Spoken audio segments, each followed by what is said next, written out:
नमस्कार शेतकरी मित्रांनो, स्वागत आहे आपलं आपल्या एका नवीन व्हिडिओमध्ये। शेतकरी मित्रांनो, मी सध्या आहे पालघर जिल्ह्यामध्ये केव म्हणजे गाव आहे, त्या ठिकाणी आज आपण पाहणार आहोत 1500 कोंबड्याचं हे फार्म आहे आणि ही आहे उमेश पाटील सरांचं फार्म। इथं त्यांचे वडील आहेत, त्यांच्याकडून आपण सविस्तर माहिती जाणून घेऊया इथं कशा प्रकारे यांचं फार्म चालतं। काका नमस्कार। नमस्कार। तुमचा प्रथमतः परिचय द्या प्रेक्षकांना।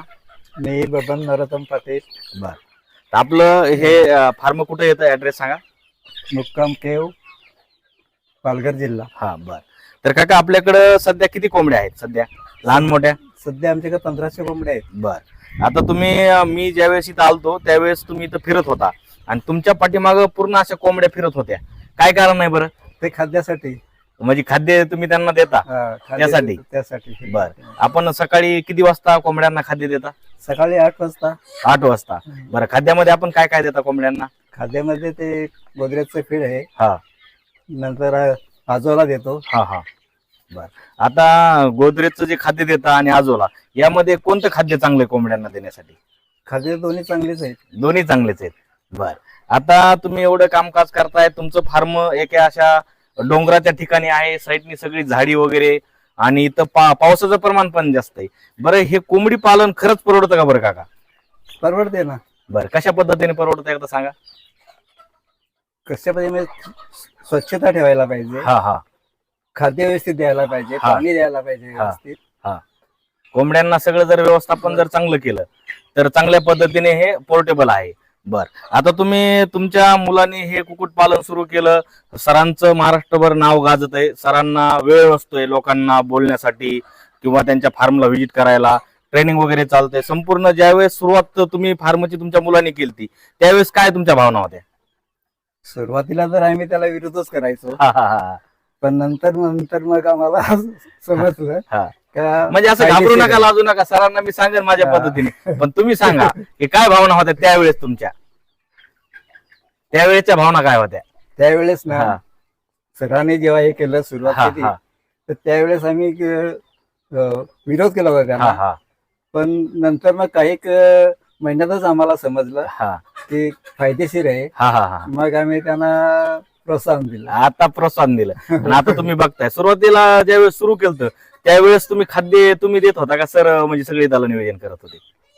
पूर्वी सरच करायचे हा सगळे, हा हा, त्याच्यानंतर मग आम्ही पण हातभार लावायला बेनिफिट दिसल्याच्या नंतर। हा. बरं, आता तुम्ही एवढ्या डोंगराच्या ठिकाणी राहताय, तुमचं इथं फार्म हाऊस टाईप इथं तुमचं फार्म आहे, बरं कसं वाटतं बरं हे सगळं कोंबड्या वगैरे पाहून हे करून, कसं आहे तुमचं? एकदम एकदम मस्त वाटते, एकदम भारी वाटतंय।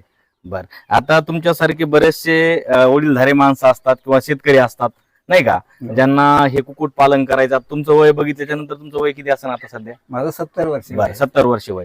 70 वर्ष वयामध्ये तुम्ही हे सगळं कामकाज करू शकता, सगळ्या गोष्टी हँडल करू शकता, तर नवीन माणूस का करू शकत नाही किंवा शेतकरी का करू शकत नाही, त्यांच्यासाठी काय सांगता बरं, कसं कसं करायला पाहिजे? आता आम्ही शेती करून नाही कुक्कुटपालनाचं सगळी देखरेख करतो, हा हा, आणि त्यांना खाद्य पाणी सगळं वेळेवर त्यांना आम्ही देतो। हा, किती आपल्याकडे शेती सर? आमच्याकडे शेती किती एकर आहे का? 35 एकर होती। 35 एकर? 35 एकर होती, हा त्यात आमचे 6 भाऊ आहे मी। हा हा, तुमच्याकडे किती आहे? तुमच्याकडे आमच्याकडे सध्या आता 2 एकर आहे। 2 एकर शेती बघून तुम्ही हे फार्म पाहताय। बर, आता फार्म तर फायदेशीर आहे, कोंबड्या पण शेतकऱ्यांसाठी फायद्याचे ते तुम्ही सांगितलं, पण हे कामकाजाचा तुम्हाला कंटाळा बी येत नाही, पण ह्याचं नियोजन कसं असतंय? सकाळी किती वाजता खाद्य देता, किती टाइम देता सगळं कोंबड्यांना? सकाळी आम्ही 8 वाजता कोंबडी सोडतो, हा, त्यावेळेस त्यांना खाद्य देतो। हा, नंतर पाणी, हा, दुपारी नंतर 2च्या नंतर मग त्यांना खाद्य देतो। हा, खाद्य अगोदर आम्ही भरपूर देतो। हा हा हा, म्हणजे दुपारी पण देता 2 वाजता, सकाळी पण देता, आणि संध्याकाळच्या टायमाला कसं नियोजन असतं? संध्याकाळच्या टायमाला मग फारच ते हे करायला लागले हा, तर मग आम्ही थोडस टाकतो मग संध्याकाळी, म्हणजे पोट जर नाही भरलं त्यांचं अजून टाकता खायला? अजून टाकतो खायला। बर, आता हे पाणी ठेवण्याचं नियोजन हे दररोज असतं का, म्हणजे एकदाच पाणी भरून ठेवता त्या भांड्यामध्ये? रोज रोज जसं पाणी संपेल तसं आम्ही ते पाणी भरत राहतो, हा, म्हणजे सगळं स्वच्छ करून? स्वच्छ करून। बर, आता इथं तुमच्या फार्म मध्ये मी ज्यावेळेस सुरुवातीला सकाळी आलतो त्यावेळेस तुम्ही त्या फार्म मध्ये जी तूस टाकलेली होती, ज्यामध्ये तुमच्या संध्याकाळी कोंबड्या बसतात, तिथं तुम्ही तुसच्या तिथं काहीतरी असं करत होता, ते काय होतं? पंजा फिरवला. कशामुळे ते ते पंजा फिरवल्यामुळे ती विष्ठा असते ना, हा ती सुकायला मदत होते. हा हा हा त्यासाठी ते करायचं. त्यासाठी पंजा फिरवायचा. बरं, किती दिवसांनी कसं करायचं ते? ते आम्ही रोजच करतो. रोजच करतो. म्हणजे ती विष्ठा पूर्णपणे मिक्स झाली पाहिजे. Mix झाली पाहिजे. बर, आता आपल्याकडे एवढ्या मोठ्या कोंबड्यात काय होतं, गावरान कोंबडी असेल किंवा कोंबडी म्हणलं की जे माळकरी लोक आहेत, जे व्हेजिटेरियन आहेत, त्यांना थोडा ह्याचा त्रासदायक वाटतं, वास वगैरे येतो. पण तुम्ही इथंच राहताय, तुम्हाला याचा वास वगैरे येतो का? नाही, अजिबातच नाही वास. गावरांचा तर अजिबात येत नाही. अजिबात नाही. आणि घाण वगैरे करतात बरं कोंबड्या पलीकडे आल्याच्या नंतर? नाही, तसं काही नाही. आता ते मोकळ्या आहेत ना सगळ्या. हा हा मुक्त संचार मध्ये असल्यामुळं काही अडचण नाही. काय म्हणजे एखादा फार्मर, एखादा शेतकरी त्याच्या घरापाशी, घराच्या जवळ पण कोंबडी पालन करू शकतो. हो. बरं, आता तुम्ही हे झाडं वगैरे जे लावलेत, आता इथं फळांची झाड आहेत, आता मला जे दिसतं हे आंब्याचं झाड आहे. झाड आहे. बरं, आता तुमच्या कोंबड्या हा असा पक्षी आहे की कुठल्या बी झाडाचा पाला असन किंवा फळ असन, टुच्चा मारून तो खातो. पण तुमच्या हे जे आंब्याचं झाड आहे, मला जसं तसं म्हणजे याला पाला दिसतोय. बरं, याला खात नाहीत का? नाही खात. त्यासाठी कोळी पानं असतात ना, खाली असतील ना, ते हा. खातात फक्त. मोठे खात नाहीत. मोठे खात नाही. बर, आता हे भविष्यात मोठं झाल्याच्या नंतर ह्याला म्हणजे जे फळ येणार आहे ते पक्षी खाणारच ना, नाही खाणार पक्षी. कारण पक्षी खाली राहीन आणि झाडावरती वाढत. म्हणजे आंब्याचं झाड हे यामध्ये फायद्याचं आहे. फायद्यात. बरं, अजून एक महत्वाचं, सावलीसाठी उत्तम आहे. सावलीसाठी उत्तम आहे. हा, हे महत्वाचं आहे. मी ज्यावेळेस तुमच्या फार्मला असं म्हणजे पाहत होतो, फिरत होतो, त्यावेळेस मला काही पक्षी असे झाडाच्या खाली बसलेले दिसत होते. इथं पाहू शकता आपण शेतकरी मित्रांनो की आपल्या फार्मवरती आंब्याचं झाड का महत्वाचं आहे. अलीकडे या काका, हे आंब्याचं झाड किंवा ज्या झाडाचा पाला हे पक्षी खात नाहीत. आणि इथं जर तुम्ही बघितलं तर या सावलीला ह्या कोंबड्या बसलेल्या दिसतात. आपण बरेचसे शेवग्याच्या झाडामधले कोंबडी पालन पाहितले, आणि शेवग्याच्या झाडाचा असा विषय होतो की त्याचं पान जे आहे ते गळून पडतं खाली, मग पूर्ण झाड म्हणजे नुसत्या काड्या राहतात, मग त्याची सावली होत नाही. पण हे झाड छोटं आहे आणि यावरती अजून विशेष म्हणजे मला प्रत्येक ह्याच्यावरती काही ठिकाणी अशा कोंबड्या बसलेल्या दिसतात. म्हणजे बसण्याची बी त्यांची व्यवस्था आहे आणि खाली बी त्यांना सावली भेटते, आणि यामधून तुम्हाला भविष्यात फळ पण भेटणार आहे. म्हणजे आंब्याचं झाड महत्वाचं आहे. अजून एक महत्वाचं काका, आता आपल्याकडं जे अंडे वगैरे विक्री होतात, तर अंड्याचं सेलिंग वगैरे तुमचं कसं असतंय? अंडे विकता का तुम्ही? कसं करता, काय करता? अंड्यांचं सेलिंग ते सरच बघतात. सगळं तुम्ही आपलं खाद्य वगैरे टाकतात. हा, म्हणजे तुम्हाला हे बरं, आता सुरुवातीला तुम्ही अजून एक महत्वाचं, तुमच्या चेहऱ्यावर आता बोलताना पण हास्य आहे. म्हणजे तुम्ही यामधून किती समाधानी आहात हे शेतकऱ्यांना दिसतंय किंवा नवीन फार्मरला आपल्या दिसतंय. म्हणजे गावरान कोंबडी पालन एक मनातून सांगा बरं, गावरान कोंबडी पालन खरंच फायद्याचं आहे का? खरंच फायद्याचं आहे. म्हणजे करायला पाहिजे. हा, मेहनत घ्यायला पाहिजे. हा, म्हणजे मेहनत घेणारालाच फायद्याचं आहे. नाही तर दुसऱ्याचं बघून ट्रेनिंग घ्यायची, त्यामधलं माहिती घ्यायची नाही, काही नाही, आणि सुरू करायचं, ते फायद्याचं नाही. म्हणजे त्यामध्ये मेहनत करायला पाहिजे, सगळ्या गोष्टी जमल्या पाहिजेत, तरच फायद्याचं आहे. बरं, अजून एक महत्वाचं, आता तुमच्याकडे एवढ्या मोठ्या कोंबड्या आहेत, तुम्ही इथं राहता, साईडने जाळी मारलेली, पण काय होतं काही फार्मवरती एवढी जाळी जरी मारलेली असते, त्यात साप वगैरे येणं किंवा मुंगूस येणं किंवा जंगली प्राण्याचा त्रास, तुम्हाला काही त्रास येतं? काहीच नाही त्रास. आजपर्यंत काही घटना घडली? काहीच नाही. म्हणजे काहीच अशा घटना तुमच्याकडे आजपर्यंत घडल्या नाहीत. म्हणजे कारण तसं व्यवस्थापन तुम्ही तशा पद्धतीने केलेलं आहे. तर शेतकरी मित्रांनो, हे आपण उमेश पाटील सरांचं फार्म आहे, पालघर जिल्ह्यामध्ये. आपण पाहतोय त्यांचे हे फादर आहेत. त्यांच्याकडून त्यांच्या चेहऱ्यावरती प्रत्येक प्रश्नाला उत्तर देताना हास्य होतं आणि एवढा आनंद होता. हा आनंद फक्त गावरान कुक्कुटपालनामुळे आहे. त्यांनी सांगितलं सुरुवातीला ज्यावेळेस आमच्या मुलाने फार्म सुरू केलं, आम्हाला वाटलं कशाला केलं, काय केलं, ही प्रत्येकाची भावना असते, कारण त्यातलं आपल्याला माहिती नसते. पण ज्या वेळेस त्यांना काहीतरी बेनिफिट दिसलं, काहीतरी मुलाच्या भविष्य दिसलं, मुलगा कसा म्हणजे सध्या आता समाजामध्ये कसा मानपान आहे, कशा पद्धतीने त्यांचं अर्निंग वगैरे चालू आहे आणि कशा पद्धतीने ते एवढं मोठं साम्राज्य सरांनी तयार केलंय, तर हे शक्य होऊ शकतं. पण त्यामध्ये काकाने सांगितलं की मेहनत घेतली पाहिजे. आज त्यांचं वय जर बघितलं तर त्यांनी सांगितलं सुरुवातीला किती म्हणले काका? 70 वय. 70 वयामध्ये ते सगळं हँडल करतात.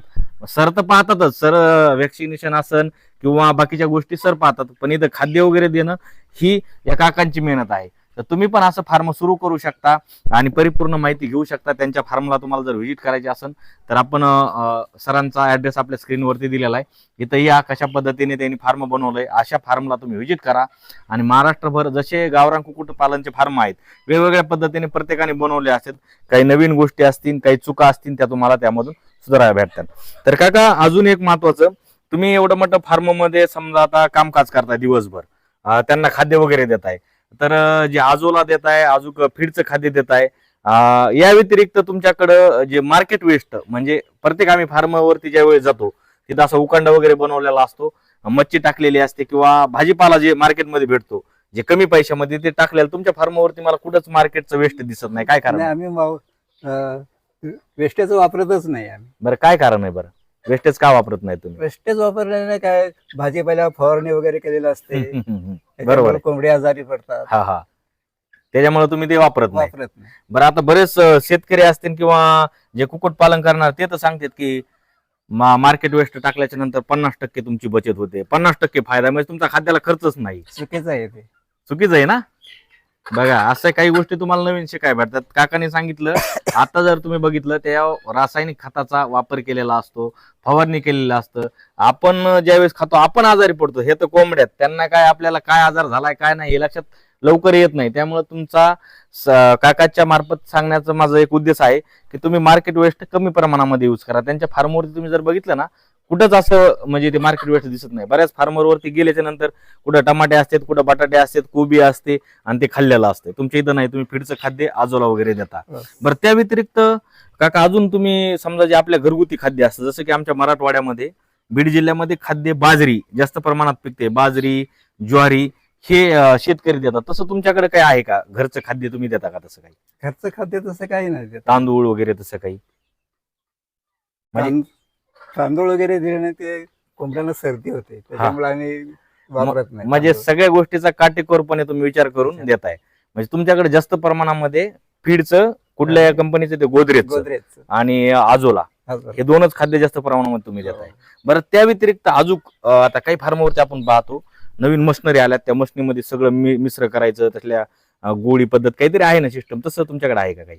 तसं काही नाही आमच्याकडे. काहीच नाही तसं? नाही.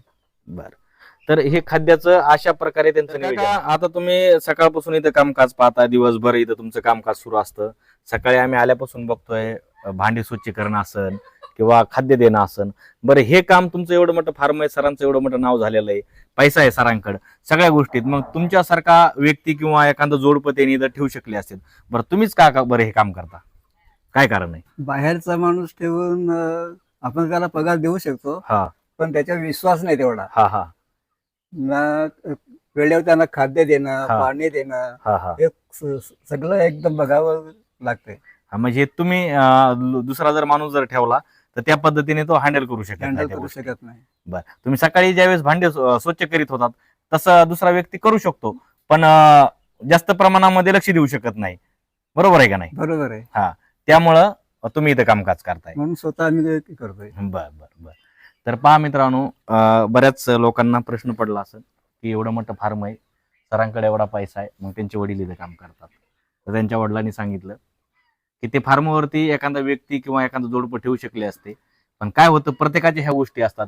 प्रत्येक जण पैशाच्या जीवावर ह्या गोष्टी करू शकतो, पण आपल्या घरचे माणसं किंवा आपलं जे फॅमिली आहे त्या लोकांचा जर सपोर्ट जर असेल, सगळ्या गोष्टी यामध्ये जर असत्या, तरच हे कुक्कुट पालनामध्ये तुम्ही सक्सेस होऊ शकता. हे महाराष्ट्रामध्ये उदाहरण उमेश पाटील सरांचं आहे. त्यांचे वडील इथं कामकाज पाहतात आणि कशा पद्धतीने हे फार्म ते चालवतात तुम्ही संपूर्ण व्हिडिओमध्ये पाहिलं.